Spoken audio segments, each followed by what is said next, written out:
Hey everybody, Jason here at the Portland Fly Shop. Recently we have been changing gears in the videos we're making.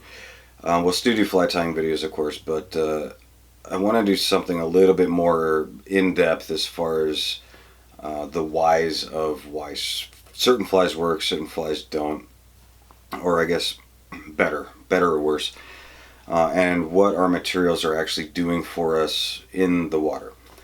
And typically, when we look at flies while we're fishing, we drop them in, we're standing above them, and we're looking down at them where the sun is reflecting the material, whether it be flash or color, back to us instead of looking underneath them as a steelhead would, because typically we're above steelhead and our flies are being shown to the steelhead.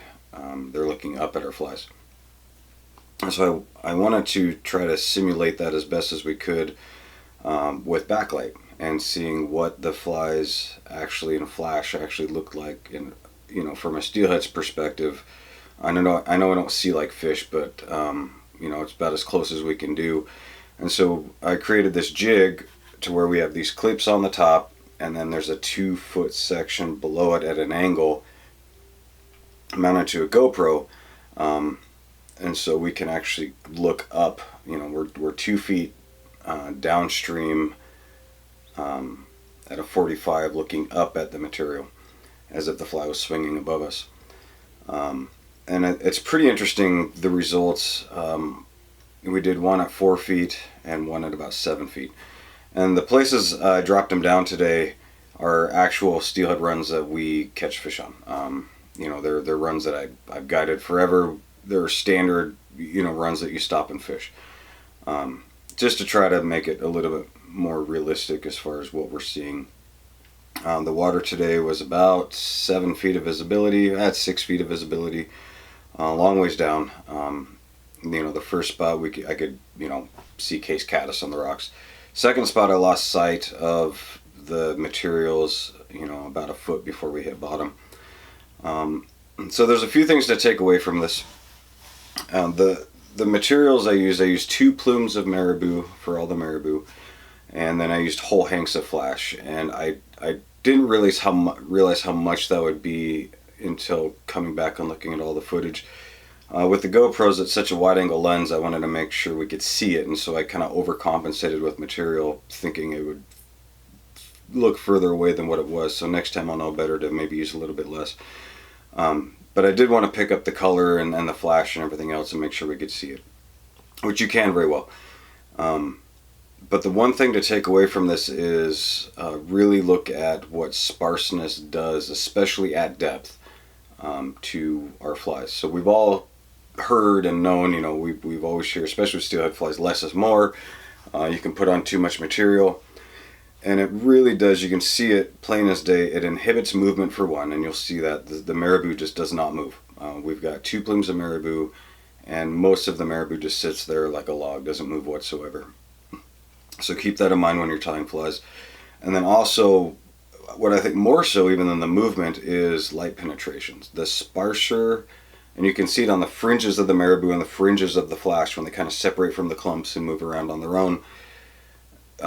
The sparser it is, the more light penetration we get, which A, makes the flash actually work, and B, makes the color shine through. So you'll be able to see that.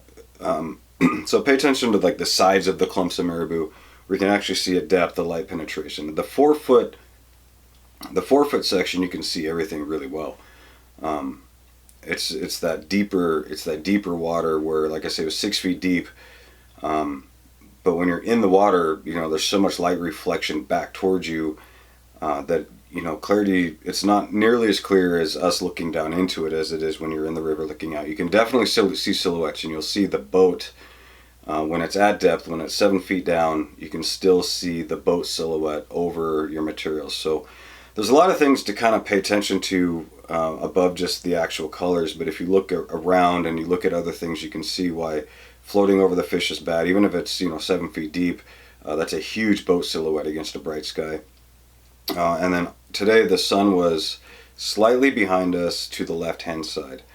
and it was a partly cloudy day. A lot of, you know, the clouds were over the sun, but it was still pretty bright out. But coming into summer in Steelhead, that's going to be, you know, what we're looking at. So I wanted to do this test on a bright day just so we could see what things were like, you know, on a nice sunny summer on Steelhead type day. But as we go through this video, you know, I'll list out stuff and all that just to kind of point things out. But you know, just look at more than just what's there on the surface, because there's a lot you can pick out of these that's actually pretty fascinating. And then at depth, what colors just blend into each other, what colors stand out.